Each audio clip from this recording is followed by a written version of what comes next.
Gary Reed is hopefully on his way up, and he was still signing. But introduce everybody to the panel here. We have representing Nightmare World, Dirk Manning. Hi. For the Sixth Gun and the Dam, Cullen Bunn. And on the end we have, what do you want? Tales from the Heart? What do you want? All right, Bob Howard, Clover the Unknown, and the Apocalypse Plan, Raphael Nieves. And entering the room now, the man behind Caliber Press and Dead World, Gary Reed. He wanted the grand entrance. Let's give him a standing applause. So basically, the reason I wanted to call this panel up, for everybody who doesn't know, I am Decapitated Dan. Woo! Yeah! I do a local podcast. I'm local, but it's a horror comic podcast. I interview creators, such as these fine gentlemen, and we always just talk horror comics, and we do it once a week.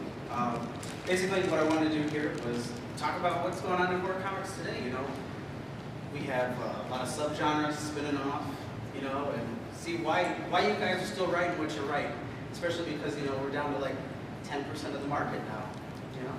So let's start off. Dirk, tell us about webcomics. My name's Dirk. I'm a webcomic author. I'm Dirk. This is my 9th year doing comic books. I do an online series called Nightmare World for, it's not for Image Comics, part of their Shell division. I started doing webcomics I started Nightmare World as an online comic in 2002. And what I just did was self-publish. This is back in the stone age of the interweb. And I thought what I had would be a very brilliant idea of like, why don't I take these comics and I'll put them on the internet and like everyone will see them, it'll be great.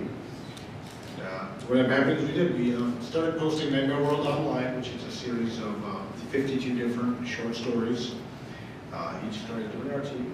And what really worked out well was we would post 2 pages a week every Thursday. Bought a URL, nightmareworld.com, and we self-published, like I said, 52 different 8-page stories over about 6 years. We went from 2002 to 2008, give or take. And after that, we were picked up by Image Comics Shadowline branch run by Jim Valentino. He ran Nightmare World at the Shadowline website, and from there we were able to parlay into print. And it was just a wonderful thing doing online comics because, as you guys all know in this room, those of us that like horror, we like to talk about it, we like to share it, and we're passionate and loyal. And I was just able to build up a very strong readership over the years through the internet. And this was before the Facebooks and Twitters, and I kind of got in on the ground floor with this MySpace a little bit. Remember MySpace?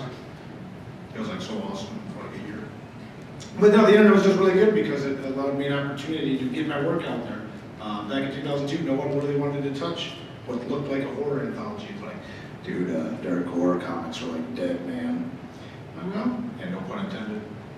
And so I just published online and, you know, brought the mountain to me, so to speak. So the internet was a wonderful thing. Publishing online was great. Like I said, I've got my 3rd Nightmare World graphic novel collection coming out. We announced it this weekend. Coming out from Image Comics this Halloween. So there you go. Colin, tell us about the Sixth Gun. The Sixth Gun is a horror western. It's been going now. It's going into its 10th month. This Wednesday is the 10th issue comes out, and it's been collected. The first 6 issues, first arc, has been collected in this trade paperback. It's basically follows 6 cursed pistols that are in the Old West, and the heroes and the villains who are trying to collect those weapons for various reasons. It's an ongoing series that we've got planned out for about 50 issues, and give or take 50 issues. We have the end game inside. We know what it is, and we've got the arcs leading up to that planned out, and then we'll bring the story to a close. It's like I said, it's Dirk was saying, horror comics are tough. Can be a tough sell to publishers, and a horror western was even, it combines 2 genres that publishers don't necessarily always think are going to. That's not always going to do very well in their eyes. in the eyes of the publishers and in the eyes of readers. And it took me a little bit of selling to get this one out there, and Only Press has been very supportive of the book once they saw what it was about.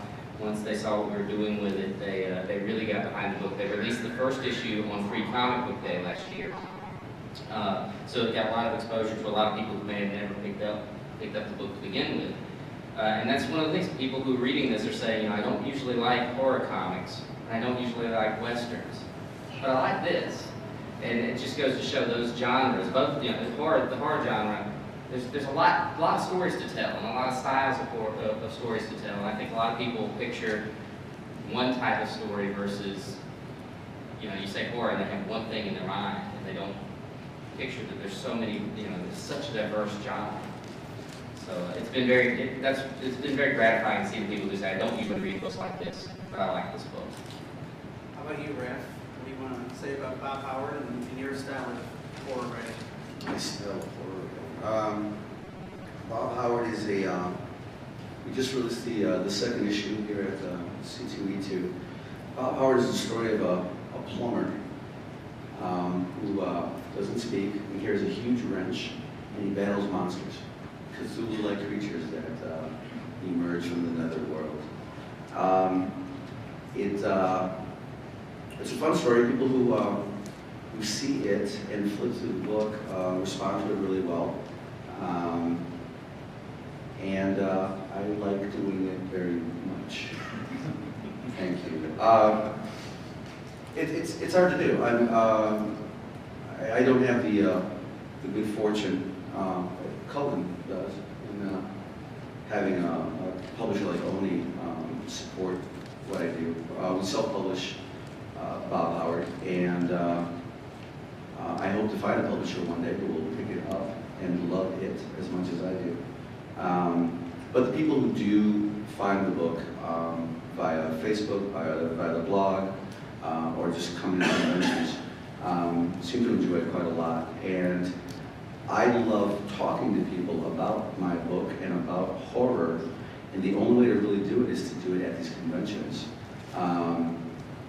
What did you say that was 10% of the market? 10%. Is that significant? It's a jump. And the other 90% is what? I believe. Crap.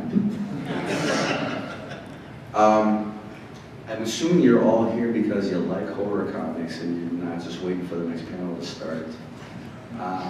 So you know what I know, which is horror is a real tough sell in the mainstream.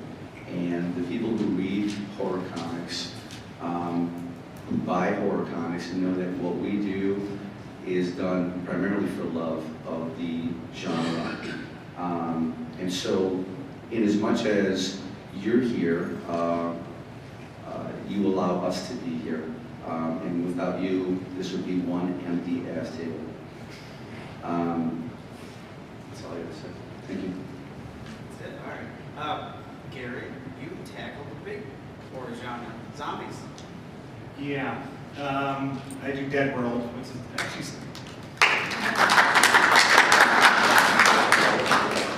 And actually that started way back in 86, 87. So it's been around a long time. I think we've done 70, 80 issues. Now it's being done by IDW. It was picked up for Image for a while. So it's gone through a lot of 4 or 5 different publishers, mostly with Caliber, when I was running Caliber. Now, the thing about zombies, and I talked to Dan about this, he says, well, what's your favorite zombie movies? I don't watch zombie movies. What's your favorite zombie literature? I don't read about zombies. When I look at the horror, I don't really think of it as horror. I don't think it's sort of a genre. The zombies is a genre, but the horror, I've done a lot of other horror stuff like Sin Eternal, it's going through Dante's Inferno again, and that's horror. And I don't really think of horror as sort of a genre. There's genres in horror like zombies. And even with the zombies though, because I'm not a huge zombies fan, I know that's sacrilegious to say when you're writing Dead World. But I deal with the human side of it, and to me that's the most interesting side. I like to see what humans do to each other, and to me that's the real horror.